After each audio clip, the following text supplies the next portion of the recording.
definisi dari group decision making, yaitu di mana proses kelompok individu saling bekerja sama untuk mencapai tujuan tertentu. Dalam pengambilan keputusan, setiap anggota kelompok saling berdiskusi dan berinteraksi untuk menganalisis sebuah masalah. Terdapat 6 langkah atau proses dalam pengambilan keputusan yang mana akan dipraktekkan dalam adegan berikut ini.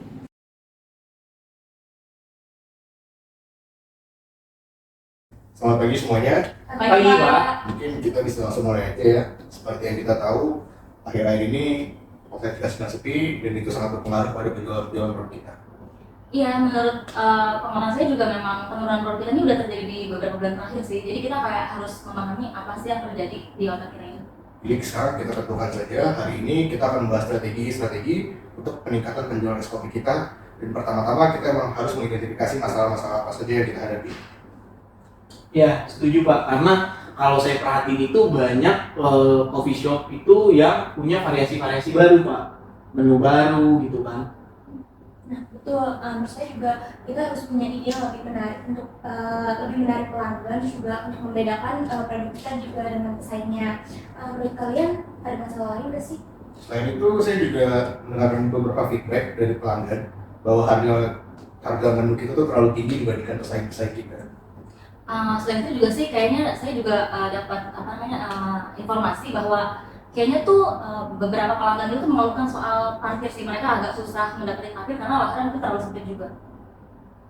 Oke, berarti kalau dari yang udah kita obrolin ini itu pertama menu yang harus lebih bervariasi, harga yang terjangkau, sama tempat parkir ya. Nah, saya juga izin menambahkan gimana kalau kita untuk menambahkan variasi rasa kopi ke minuman lebih sehat, kayak misal menambahkan variasi pada jenis susunya gitu.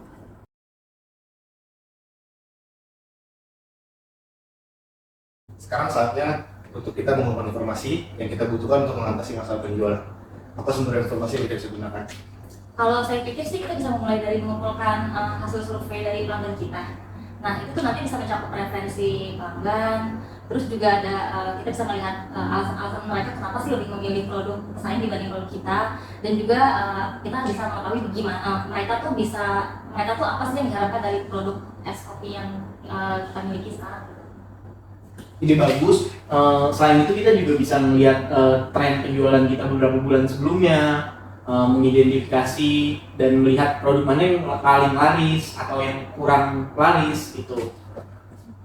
Saya juga akan memaparkan hasil survei yang sudah dianalisis untuk melihat strategi apa yang mereka gunakan, terus juga produk apa yang mereka tawarkan, dan juga bagaimana mereka memasarkan produk tersebut. Oke. Selain itu, kita bisa dapat informasi dari mana lagi? Menurut saya sih kita bisa mencari informasi dari media sosial. Nah dari situ sih kita bisa lihat review-review dari pelanggan. Selain itu juga kita bisa lihat review dari pesaing kita, gimana tanggapannya dari pelanggannya mereka, dan juga kita juga bisa ngumpulin keluhan-keluhan apa aja sih yang terjadi gitu. Setuju. Selain itu kita bisa memeriksa review dari pelanggan tuh melalui Google atau online gitu kan, memberikan input atau referensi dari pelanggan kita. Oke.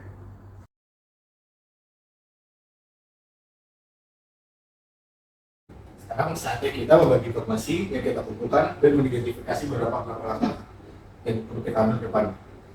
Oke, jadi ini data-data hasil dari survei dan preferensi dari pelanggan, rasa-rasa apa aja yang mereka sukain, dan juga mereka tuh kenapa sih lebih memilih produk pesaing kita dibanding produk kopi kita gitu.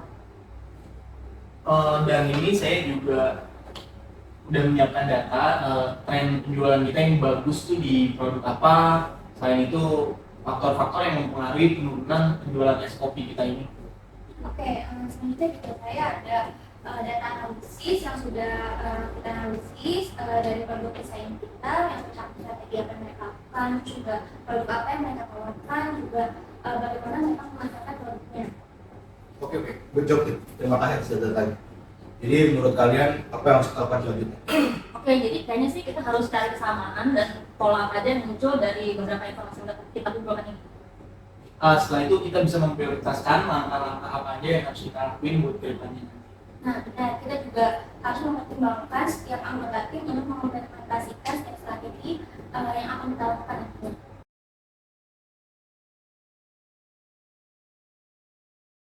Oke, tadi kita sudah mengumumkan informasi yang kita butuhkan. Mari kita melihat hasil-hasil dari informasi tersebut dan melihat hasil sumber pelanggan kita. Apa yang mereka sampaikan tentang preferensi dan alasan mereka memilih pesaing-pesaing kita. Oke, nah di sini dari data yang kita kumpulkan, saya sih melihat mayoritas pelanggan kita tuh mengatakan bahwa mereka lebih tertarik dengan beberapa variasi rasa yang dimiliki oleh pesaing kita.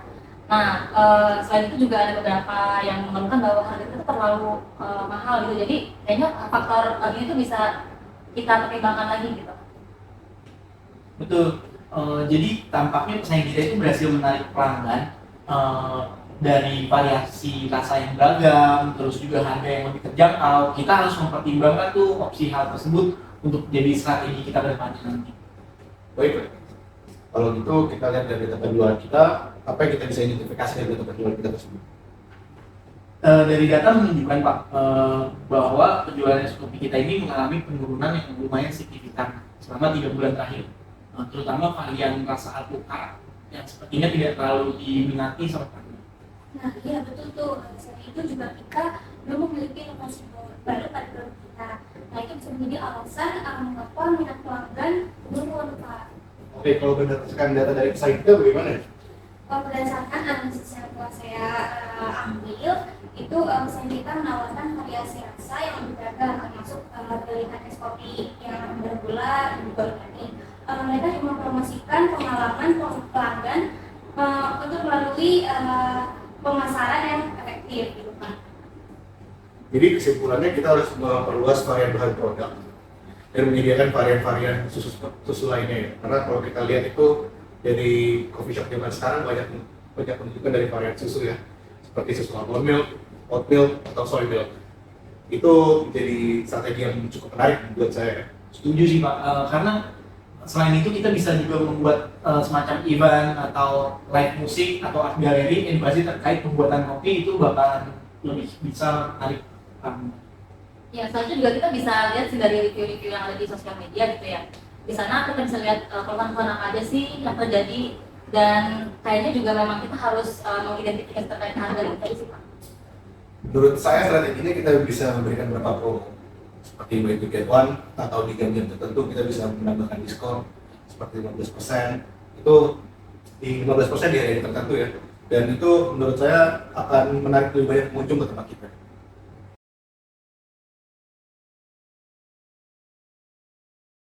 Jadi setelah kita menganalisis informasi, sekarang saatnya untuk membuat keputusan tentang strategi yang akan kita terapkan untuk meningkatkan penjualan outlet kita ini.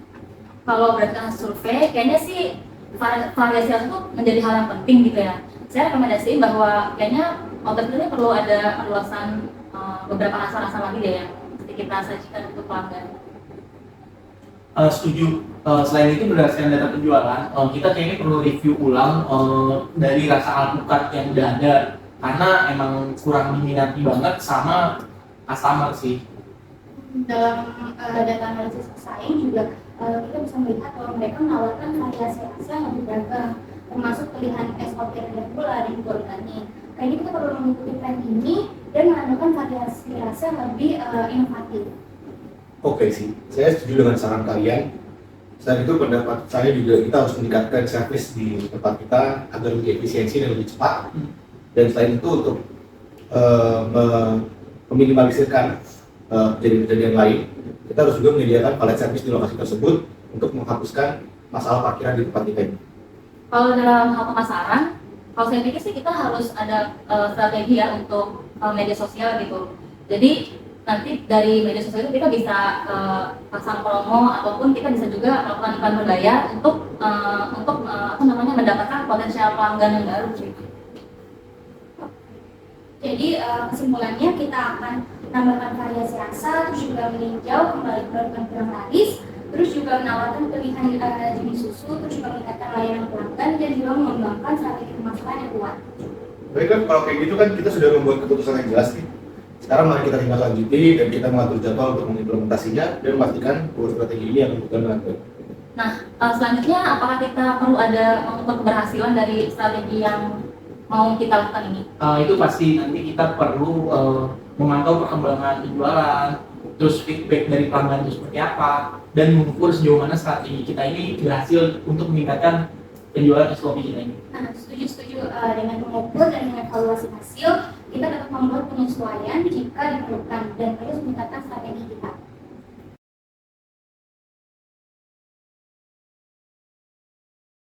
Jadi setelah kita membuat keputusan tentang strategi yang kita akan terapkan, saatnya untuk melakukan tahap implementasinya. Tadi kita bahas bagaimana kita akan melaksanakannya dan langkah-langkah yang kita akan lakukan ya.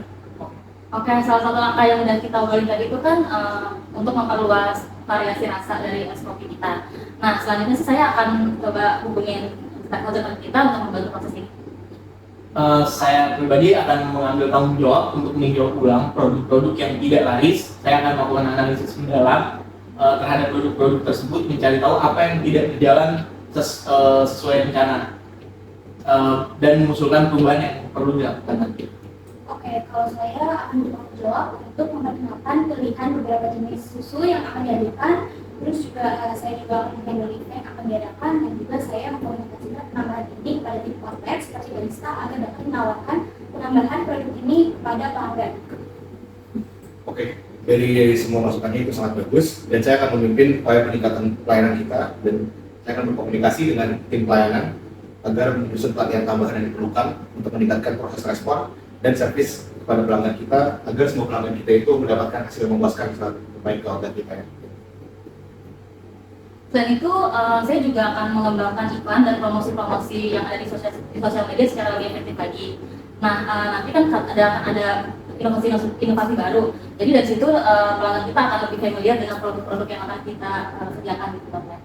Oke, bagus. Kedengarannya plan kita ini udah solid banget ya.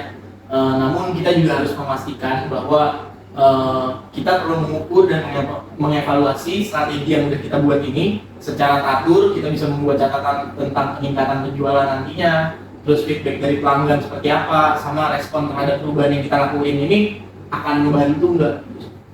Setuju, saya juga perlu adanya tenggat waktu untuk melakukan strategi ini.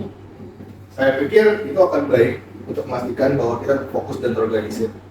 Dan untuk kesimpulan diskusi kita kali ini, jadi kita akan membuat promosi diskon, yaitu tentang 15% di waktu tertentu. Dan kita akan melakukan promosi itu secara online dan offline. Lalu kita akan mengedukasi para customer kita tentang produk varian baru kita yang menggunakan berbagai macam jenis susu yang baru dan menambahkan valet service di tempat kita. Itu saya rasa valet service itu akan mengatasi masalah lahan parkir di tempat kita. Dan membuat art galeri itu juga sangat penting untuk menaikkan dan meningkatkan ketertarikan para customer kita. Nantinya semua hal itu kita akan promosikan menggunakan flyer, kita sebarkan secara langsung di toko, ataupun kita akan memasang iklan berbayar di sosial media kita. Bagus Pak. Oke Pak. Untuk keberlangsungannya, mari kita cheers untuk semoga tempat kita memiliki strategi bisnis yang berjalan ke depannya.